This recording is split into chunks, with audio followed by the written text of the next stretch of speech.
But even though India and China have arrived at an understanding to pull back from Gogra, the mind games by the Chinese government continue non-stop. For instance, just 2 days after these so-called constructive talks in which the pullback from Gogra was agreed upon, the Chinese government released a 45-second propaganda video capturing some of the events in the very violent Galwan clash of June last year. Here's a report on why this video may have actually backfired on China. 45 seconds of video footage, the latest propaganda installment from China on 2020's Galwan clash in Ladakh. A video positioned to project Chinese bravery in the face of Indian aggression in the Galwan Valley. But once again, the images reveal much more than the Chinese government perhaps intended.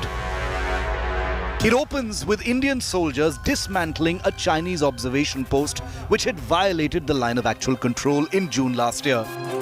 But in the very next sequence, for just 2 seconds, a dead giveaway. Chinese soldiers seen stone pelting from up one of the slopes.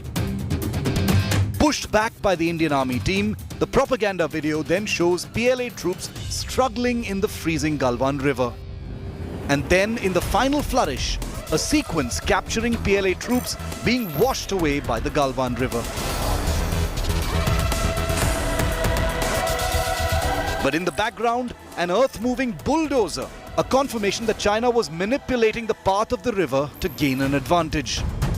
The propaganda clip is an intended emotional backdrop to an interview with the family of Wang Zhuoran, one of the men China has acknowledged died in the clash. The propaganda video comes just 2 days after India and China held their 12th round of talks on the Ladakh standoff. Troop pullbacks have already happened at Galwan and the Pangong Lake. The two sides formally committed to expeditious troop pullback now from the Gogra post friction point. But China has maintained a very rigid stance on Depsang in North Ladakh. There is skepticism on China's intentions, since there has been little or no forward movement in the friction areas along the line of actual control in eastern Ladakh since disengagement in Pangong in February this year. With India today also reporting that China has strengthened its positions in the depth areas away from the front lines, a long autumn and winter loom ahead. With the standoff showing no signs of winding down in any real manner, and with the new Galwan video, it's clear that the mind games and propaganda won't be winding down either. Bureau Report, India Today.